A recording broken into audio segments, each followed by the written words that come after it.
Aaron தரிசன ஊழியங்கள் வழங்கும் மீட்பின் விதை. எல்லாம் வல்ல கடவுளுக்கு மகிமையும் மாட்சியும் உண்டாவதாக.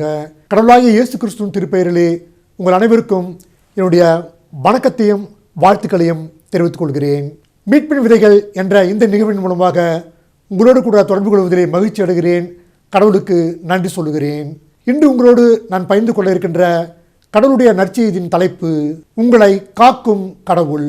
இதற்கு ஆதாரமாக எடுத்துக்கொண்ட தூய வேத வார்த்தை சங்கீதம் 121 7 மற்றும் 8 வசனங்கள். கர்த்தர் உன்னை எல்லா தீங்குக்கும் விலக்கி காப்பார், அவர் உன் ஆத்மாவை காப்பார். கர்த்தர் உன் போக்கையும் உன் வரத்தையும் இது முதற்கொண்டு என்றைக்கும் காப்பார். கடவுள் இந்த உலகத்திலே நம்மை படைத்தபடியினால் நம் வாழ்வையும் நம் ஆத்மாவையும் பாதுகாக்கின்றார். நம் ஆவிக்கு அவர் காவலாளியாய் இருக்கின்றார். கடவுள் ஒவ்வொரு நாளும் ஒவ்வொரு வினாடியும் நம்மை உற்று பார்த்து கொண்டிருக்கிறார். அவர் மீது நம்பிக்கை வைக்கும்போது இக்கட்டான நேரங்களில் அவருடைய வல்லமையால் நம்மை பாதுகாக்கின்றார். நமக்கு சோதனைகள் வரும்பொழுது, பயம் வரும்பொழுது, தனிமையை உணரும்போது, பாதுகாப்பற்ற நிலையில் இருக்கும்போது கடவுள் பறந்து பாதுகாக்கும் பறவையைப் போல தமது சிறகுகளால் மூடி நம்மை பாதுகாக்கின்றார். கடவுளாகிய இயேசு கிறிஸ்துவின் நிலையான அன்பும் இரக்கமும் கரிசனையும் நம்மை என்றும் பாதுகாக்கும். எனக்கு அன்பானவர்களே, நீங்கள் போகும்போதும் வரும்போதும் உங்கள் மீது கண்களை வைத்து கடவுள் உங்களை பாதுகாப்பார். ஆபத்தில் காக்கும் கடவுள். அப்போஸ்தலருடைய நடபடிகள் 12:11 இப்படி சொல்கிறது. பேதுருவுக்கு தெளிவு வந்தபோது ஏரோதின் கைக்கும் யூத ஜனங்களின் எண்ணங்களுக்கும் என்னை விடுதலையாக்கும்படிக்கு கர்த்தர் தம்முடைய தூதனை அனுப்பினார் என்று நான் இப்பொழுது மெய்யாய் அறிந்திருக்கிறேன் என்றான். இயேசு கிறிஸ்துவின் சீடரான பேதுரு அவர்களை ஏரோது அரசன் சிறையிலே அடைத்து வைத்திருந்தான்.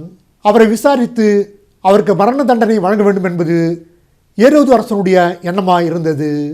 அன்று இரவு பேதுரு அவர்கள் சங்கிலிகளால் கட்டப்பட்டு 2 படை வீரர்களுக்கு நடுவில் தூங்கிக் கொண்டிருந்தார்.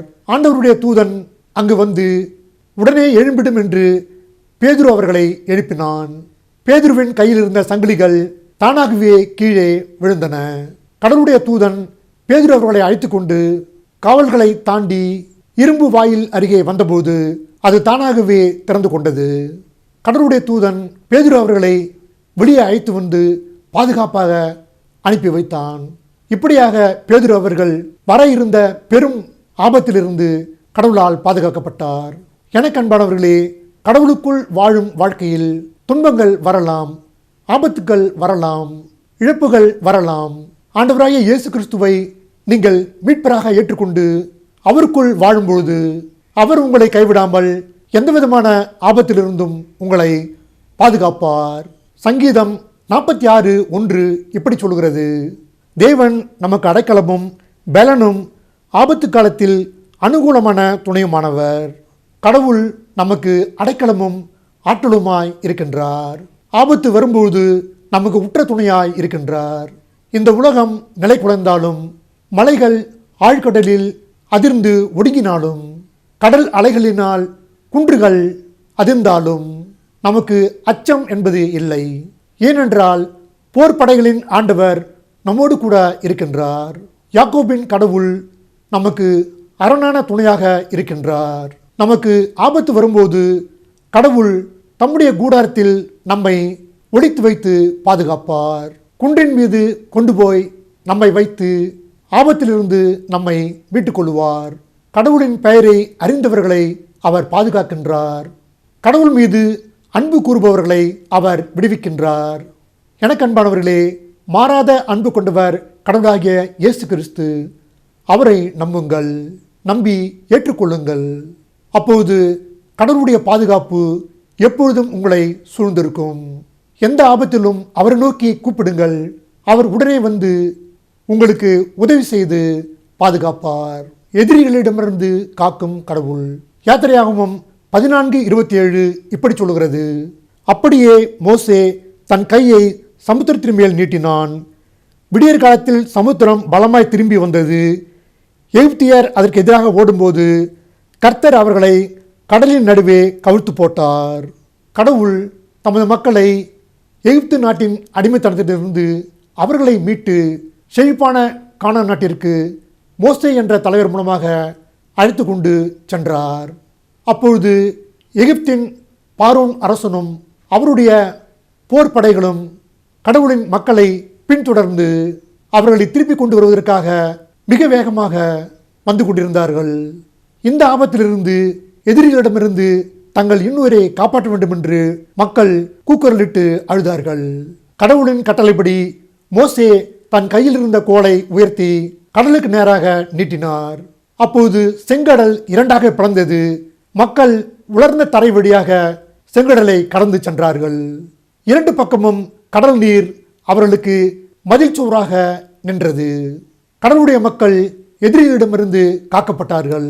பின்தொடர்ந்து வந்த எகிப்தின் தேர்ப்படைகள் குதிரைப்படைகள் கடலின் நடுவிலே வந்தபோது கடவுள் அவர்களை கடலின் தண்ணீரினால் மூடி ஒருவரை கூட தப்பிக்க விடாமல் அழித்து போட்டார் என்பது வரலாறு. எனக்கு அன்பானவர்களே, உங்களுக்கு தெரிந்தோ தெரியாமலோ எதிரிகள் உருவாகலாம். உங்கள் உயிருக்கும் உடைமைகளுக்கும் தீங்கு விளைவிக்க முயற்சி செய்யலாம். கடவுளாகிய இயேசு கிறிஸ்துவை நீங்கள் நம்பி அவரிடத்திலே அடைக்கலம் தேடும் பொழுது அவர் உங்களை பாதுகாப்பார். தம்மை நம்பிய பிள்ளைகளை கடவுள் ஒருபோதும் கைவிட மாட்டார். சங்கீதம் 23:5 இப்படி சொல்லுகிறது, என் சத்துருவுக்கு முன்பாக நீர் எனக்கு ஒரு பந்தியை ஆயத்தப்படுத்தி என் தலையை எண்ணெயால் அபிஷேகம் பண்ணுகிறீர், என் பாத்திரம் நிரம்பி வழிகிறது. கடவுள் நம்முடைய எதிரிகளுக்கு முன்பாக வெற்றியுள்ள வாழ்க்கையை விருந்தாக கொடுத்து அந்த மகிழ்ச்சியில் நம்மை திளைக்க செய்கின்றார். தெரிந்து கொள்ளுதலின் நறுமண தைலத்தை நம் தலையில் பூசி நமக்கு வேண்டிய ஆசீர்வாதத்தால் நம்மை நிரப்பி வழிந்தோடச் செய்கின்றார். நம் வாழ்நாள் முழுவதும் கடவுளுடைய அருளும் நலமும் பேரன்பும் புடைசூழ நம்மை பாதுகாத்துக் கொள்கின்றார். நம்மை நோக்கி 1000 போர் விழுந்தாலும் நம் வலது பக்கத்தில் 10,000 பேர் தாக்கினாலும் கடவுள் நமக்கு துணையாக நின்று நம்மை பாதுகாக்கின்றார். எனக்கன்பானவர்களே, உங்களை தொடுகிறவன் என் கண்ணின் மணியை தொடுகிறான் என்று கடவுள் சொல்லியிருக்கின்றார். உங்கள் எதிரிகளை குறித்து எப்பொழுதும் பயப்பட வேண்டாம், திகைக்க வேண்டாம், கவலைப்பட வேண்டாம். கடவுள் உங்களோடு இருந்து உங்களை பாதுகாப்பார். அழிவில் இருந்து காக்கும் கடவுள். யோவான் 3:17 இப்படி சொல்கிறது, உலகத்தை ஆக்கினைக்குள்ளாக தீர்க்கும்படி தேவன் தம்முடைய குமாரனை உலகத்தில் அனுப்பாமல் அவராலே உலகம் ரட்சிக்கப்படுவதற்காகவே அவரை அனுப்பினார். உலகத்தின் முடிவில் மக்களுக்கு நியாய தீர்ப்பு காத்து கொண்டிருக்கிறது. இந்த தீர்ப்பில் மக்கள் நல்ல தீர்ப்பு பெற்று மகிழ்ச்சியான விண்ணுலக வாழ்வை பெற வேண்டும் என்று கடவுள் விரும்புகின்றார். மக்கள் தங்கள் ஆத்துமாவை காத்துக்கொண்டு அழிவிலிருந்து பாதுகாக்கப்பட வேண்டும் என்று கடவுள் விரும்புகின்றார். மக்களை காப்பாற்றுவதற்காகவே தம்முடைய திருமகனை கடவுள் இந்த உலகத்திற்கு அனுப்பி வைத்தார். யாரெல்லாம் கடவுளாகிய இயேசு கிறிஸ்து மீது நம்பிக்கை வைத்து அவருடைய திரு ரத்தத்தினால் பாவங்கள் கழுவப்பட்டு ரட்சிக்கப்படுகிறார்களோ அப்படிப்பட்ட மக்கள் நியாய தீர்ப்பு நாளிலே நல்ல தீர்ப்பை பெறுவார்கள். பாவ இருளில் வாழ்பவர்கள் உலகத்தில் ஒளியாக வந்த இயேசு கிறிஸ்துவிடத்திலே வந்து சேருவதில்லை. தங்களுடைய பாவ இருளின் நிலை வெளியாகிவிடும் என்று அவர்கள் அச்சம் கொள்கிறார்கள். எனக்கன்பானவர்களே, உங்களை நரக வேதனையிலிருந்து மீட்டு காப்பதற்காக, உங்கள் ஆத்மாவை அழிவிலிருந்து காப்பாற்றுவதற்காக இயேசு கிறிஸ்து இந்த உலகத்திற்கு வந்தார். 1 தெசலோனிக்கேயர் 5:23 இப்படி சொல்லுகிறது, சமாதானத்தின் தேவன் தாமே உங்களை முற்றிலும் பரிசுத்தமாக்குவோராக. உங்கள் ஆவி, ஆத்மா, சரீரம் முழுவதும் நம்முடைய கர்த்தராகிய இயேசு கிறிஸ்து வரும்போது குற்றமற்றதாக இருக்கும்படி காக்கப்படுவதாக. கடவுளாகிய இயேசு கிறிஸ்து இந்த உலகத்திற்கு தீர்ப்பு வழங்குவதற்காக வெகு விரைவில் வர இருக்கின்றார்.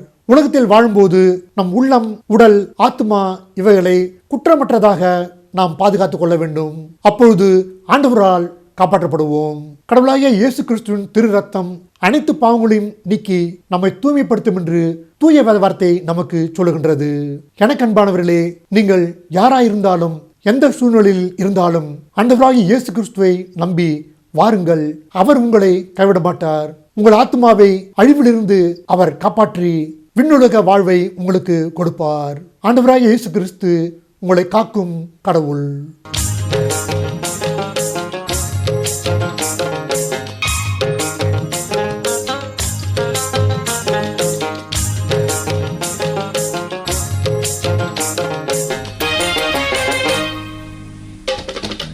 நீரே என்பலன், நீரன் அடைக்கலம், ஆபத்து காலத்தில் என் துணை, சுட்டி நின்று என்னை காக்கும் கண்மலை, நீரே என்பலன் நீரன் அடைக்கலம் ஆபத்து காலத்தில் என் துணை சுற்றி நின்று என்னை காக்கும் கண்மலை யாக்கோபின் தேவன் என் அடைக்கலம் யெகோவா தேவனே என் பலம் யாக்கோபின் தேவன் என் அடைக்கலம் யெகோவா தேவனே என் பலம் கலக்கமில்லை பயங்களில்லை வாழ்விலே நான் இருப்பதோ கர்த்தரின் கரத்திலே கலக்கமில்லை பயங்களில்லை வாழ்விலே நான் இருப்பதோ கர்த்தரின்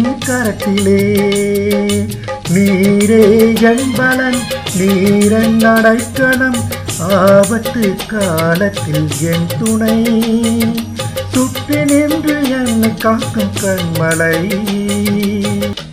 அமர்ந்திருந்து தேவனை நான் அறிகிறேன் அவர் கரத்தில் வலிமை நித்தம் பார்க்கிறேன் அமர்ந்திருந்து தேவனை நான் அறிகிறேன் அவர் கரத்தில் வலிமை நித்தம் பார்க்கிறேன் தாய்ப்பறவை சட்டை கொண்டு மூடியே கண்மணி போல் என்னை பாதுகாக்கிறீர் தாய்ப்பறவை சட்டை கொண்டு மூடியே கண்மணி போல் என்னை பாதுகாக்கிறீர் நீரே என் பலன் நீரன் அடைக்கலம் ஆபத்து காலத்தில் என் துணை சுற்றி நின்று என்னை காக்கும் கண்மலை பசும்புல் வெளியில் என்னை தினம் மேய்க்கிறீர் அமர்ந்த தண்ணீர் ஊற்றி தாகம் தீர்க்கிறீர் பசும்புல் வெளியில் என்னை தினம் மேய்க்கிறீர்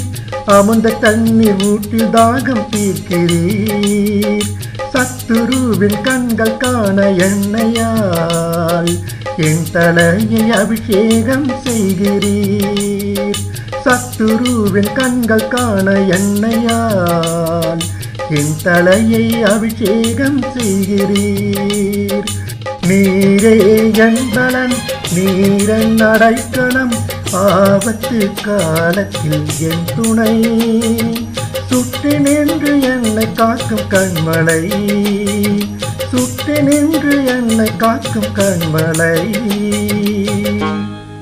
வேண்டுதல் செய்வோம். தந்தையாய கடவுளே, எங்களை காப்பாற்றுவதற்காக பாதுகாப்பதற்காக உம்முடைய திருக்கண்கள் எப்போதும் எங்களை நோக்கி பார்த்து கொண்டிருக்கிறது. அதற்காக உமக்கு நன்றி சொல்கிறோம். கடவுளாகிய இயேசு கிறிஸ்துவின் மூலமாக எங்கள் ஆத்மா அழிவிலிருந்து காக்கும்படி அவரை இந்த உலகத்திற்கு அனுப்பினீர். அதற்காக உமக்கு நன்றி செலுத்துகிறோம். யாரெல்லாம் இந்த நேரத்திலே தங்களுக்கு பாதுகாப்பு வேண்டும், தங்கள் வாழ்க்கை காக்கப்பட வேண்டும், தங்களுக்கு மறுவாழ்வு வேண்டும் என்று வேண்டுதல் செய்கின்றார்களோ அப்படிப்பட்ட பிள்ளைகளுடைய கரங்களை நீர் பிடித்துக்கொண்டு அவர்கள் மீது அன்பு செய்து அவர்களை ஆசீர்வதியும். யாரெல்லாம் பாவ வழியிலிருந்து மீண்டு வர வேண்டும் என்று விரும்பி உம்மிடத்திலே பாவங்களை அறிக்கை செய்கிறார்களோ அப்படிப்பட்டவருடைய பாவங்களை தாய் போன்ற அன்பு வைத்து மன்னித்தருளும். ஆபத்துக்கள் வரும்போது, எதிரிகளினால் துன்பங்கள் வரும்பொழுது உம்முடைய பிள்ளைகளுக்கு நீரே துணையாயிருந்து ஏற்ற வேளையிலே அவர்களுக்கு உதவி செய்து அவர்கள் தேவைகளை பூர்த்தி செய்து அவர்களை பாதுகாத்துக் கொள்ளும். யாரெல்லாம் இந்த வேளையிலே ஆண்டவராகிய இயேசுவே, நான் உம்மை நம்புகிறேன், உம்மை ஏற்றுக்கொள்கிறேன், நீர் எனக்கு வழிகாட்டும் என்று மனதுருகி உம்மிடத்திலே வேண்டிக் கொள்கின்றார்களோ அப்படிப்பட்ட பிள்ளைகளை ஏற்றுக்கொண்டு அவர்களுக்கு அருள் புரியும்.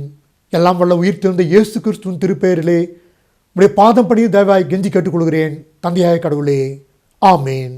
எனக்கு அன்பானவர்களே, பயப்படாமல் இருங்கள், கலங்காமல் இருங்கள்.